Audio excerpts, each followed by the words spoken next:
Hi sir. Hi. Good morning sir. Good morning. Sir మన రేవంత్ రెడ్డి గారికి, కేసీఆర్ గారికి ఈ కొన్ని రోజుల పరిపాలన మీకు ఏమనిపించింది సార్? ఇంకా ఏం మార్పు రాలేదు. ఇంకొకటి ఏంటంటే ప్రజా దర్బార్ అని పెట్టి అది అది ఎక్కడో పెరేడ్ గ్రౌండ్స్ కానీ సిటీ అవుట్స్కట్స్ కానీ అలాంటి దగ్గర పెట్టాలి.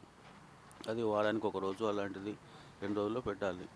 రోజు పెట్టేసరికి ఏమవుతుందంటే జనాలకు ఇబ్బంది అవుతుంది.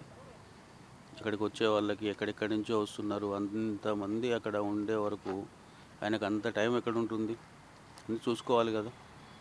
అదే దాన్నే వారానికి ఒక రోజు 2 రోజుల్లో పెట్టేసి జనాలని చూసుకోవటం.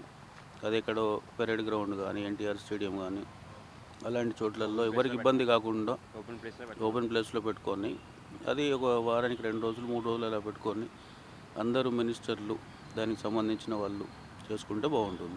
ఇంకొకటి ఏంటంటే సార్, నిన్నే సీఎం గారు కొత్త ఆదేశం ఇచ్చారు. తన కాన్వే ఏంటంటే పబ్లిక్తో పాటే పెట్టాలి, సపరేట్గా నా కోసం ప్రజలను ఆపొద్దని ఆయన ఒక మాట అయితే చెప్పడం జరిగింది తన అధికారులకి. దీనిపై మీరు ఏమంటారు సార్? అది బాగుంది. కాకపోతే ఏంటంటే ఇప్పుడు దాని గురించి అనేది ఎవరేం చెప్పలేరు. అది ఆయన పర్సనల్ విషయం. జనాలలో ఉండటం మంచిదే, జనాలలో కలిసిపోవడం మంచిదే, జనాలకు అన్ని పరిష్కారం చేయడం మంచిదే. దాని గురించి ఎవరు కామెంట్ చేయరు. Madam good morning. Madam good morning. Actually మన రేవంత్ రెడ్డి గారు ఆర్టీసీ ఉమెన్స్కి ఫ్రీ బస్ అని చెప్పి అనౌన్స్ చేశారు. దానిపై మీ స్పందన ఏంటి? ఇది ఫ్రీ బీజ్ ఇచ్చే కంటే ఉద్యోగాలు కల్పించి కొంచెం మనుషుల్ని పనిచేసేటట్లు చేస్తే ఈజ్ ఆల్వేస్ బెటర్. ఎందుకంటే ఫ్రీ ఇచ్చారు RTC, so number of women travellers ఎక్కువైపోతారు. కానీ how are they going to pay their diesel or petrol bills, how are they going to pay salaries, how are they going to create new jobs? So ఇవన్నీ ఎలా జరుగుతాయి? జరగవు. So number of buses తగ్గిపోతాయి. So the private players ఎక్కువైపోతారు.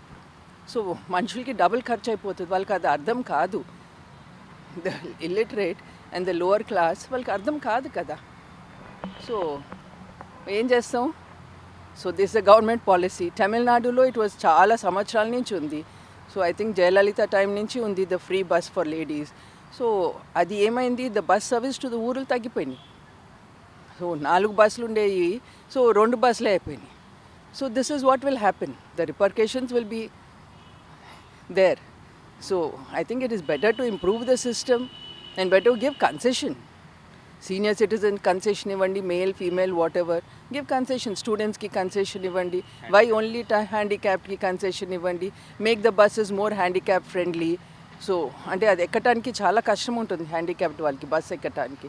So make the more handicap friendly. ఇవన్నీ I think infrastructure improve చేయాలి. కానీ I don't know what the government has in plans because it's just a new government, not even a month old.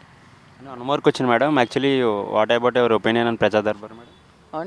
ప్రజా Darbar. That's a very good thing. That's a very good thing. చాలా బాగుంది అది. So people can అది మళ్ళీ వాళ్ళు చూసి if they can take action. అది doesn't stop in a months time. If it continues through the 5 years and it takes action, చాలా బాగుంటుంది. అండ్ ఇంకొకటి ఏంటంటే మేడం, నిన్నే సీఎం గారు ఒక స్టేట్మెంట్ అయితే ఇచ్చారు. తన కాన్వేని ప్రజల పబ్లిక్ కోసం ఆపొద్దు, వాళ్ళతో పాటు నేను కూడా ట్రావెల్ అయ్యేలా ప్లాన్ చేయమని చెప్పి తన అధికారులకైతే తను చెప్పడం జరిగింది మేడం. దీనిపై మీ ఒపీనియన్ ఏంటి మేడం? అది చాలా మంచిది. కానీ సీఎంకి గంట సేపు ట్రాఫిక్లో అతుక్కుపోతే వాట్ ఈస్ ద పాయింట్? ఆయనకి ఎన్నో రెస్పాన్సిబిలిటీస్ ఉంటాయి కదా. సో 5 minutes అంటే అరగంట ముందు ఆఫ్ చేయకుండా 5 minutes బిఫోర్ ఆపేసేస్తే it's always like a signal లాగా ఆపేస్తే ఇట్స్ ఆల్వేస్ బెటర్. ఎందుకంటే సీఎం గారు ఉన్న తర్వాత ఆయనకి ఎన్నో పనులు ఉంటాయి. అండ్ ట్రాఫిక్లో అతుక్కుపోయి కార్లో ల్యాప్టాప్తో పని చేసుకునే దానికంటే ఆఫీస్కి వెళ్ళి పని చేసుకునేది is always is a CM గారు. That is time is very important.